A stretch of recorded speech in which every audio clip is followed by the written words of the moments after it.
And then there's China. Few places in the world are seeing the explosion of God's power like the underground church in China is experiencing. And in the last 60 years, China's communist government has done its best to wipe Christianity off the map.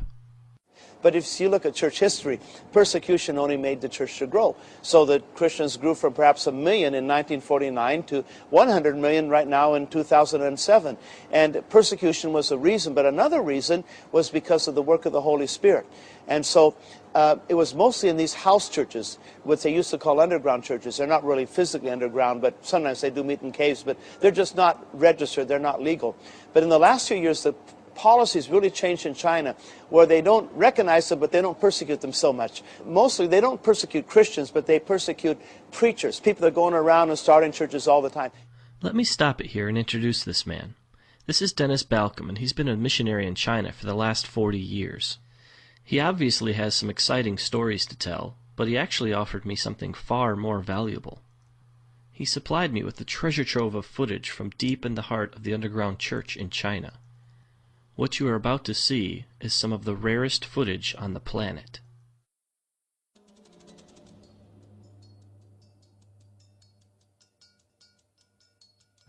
In this church, the people wake up at 4:30 to come together for 2 hours to pray and worship.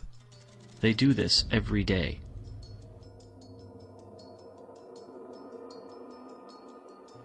This church meets in the only place they are safe, a cave.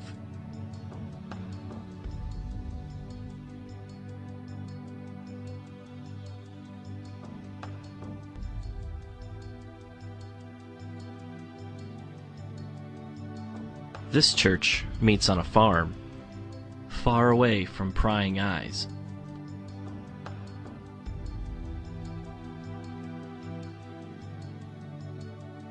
Here's an example of an underground church outreach. The people sitting are Christians. The people who are standing are not. This particular preacher was once crippled, but was healed when someone prayed for her. She now preaches the good news of Jesus to anyone who will listen. In this particular meeting, over 1,000 people became Christians.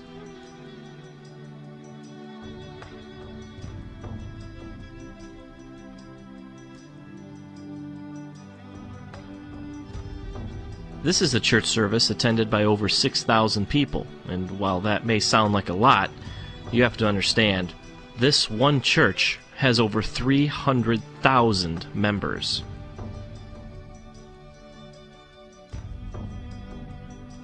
This is often how churches operate in China. They start by getting everyone's attention using drama or music. Then they pray for the sick. This has become common practice in the Chinese church, and for good reason. As Dennis put it, I've seen AIDS patients completely delivered recently, a lot of different healings, and the healings and the miracles are one reason that many people come to the Lord. Here Christians cast out demons from an 18-year-old girl. She's now a preacher. In Shanghai alone, there are over 3,000 house churches, just like this one. One thing Dennis pointed out to me was that most of the underground churches in China are actually led by young people. These kids have all come out of the communist system, and they want nothing to do with it. They only want to spread the love of Jesus to everybody they meet. This is a music school. Well, that's the cover anyway. It's really a training school for students who want to be pastors. The government thinks they're simply learning to play instruments.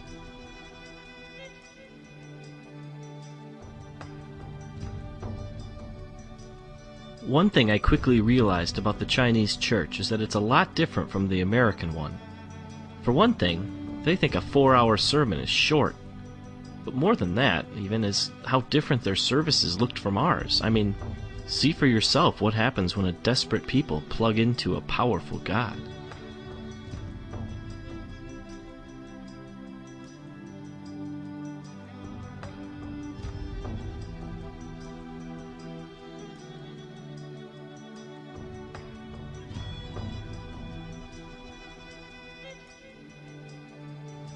This is a Sunday school class. What's the big deal about that, you ask? Well, none of these kids' parents are Christians. They send their kids here so they will learn to be good children. Nearly all of these children will eventually lead their parents to the Lord. In this church service, it's 120 degrees inside the building. The people meet for 12 hours straight.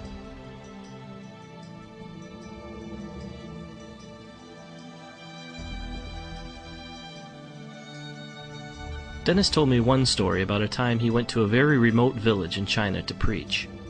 He was led into a large room where the people were packed so closely together that he had his back to the wall and could reach out and touch the row in front of him. Everyone stood. There was no room to sit. He asked how long he should preach for, and they told him from 8:30 to 7 at night. Then they asked him if it wasn't too much trouble, could you come back tomorrow and preach from 8:30 to 7 again?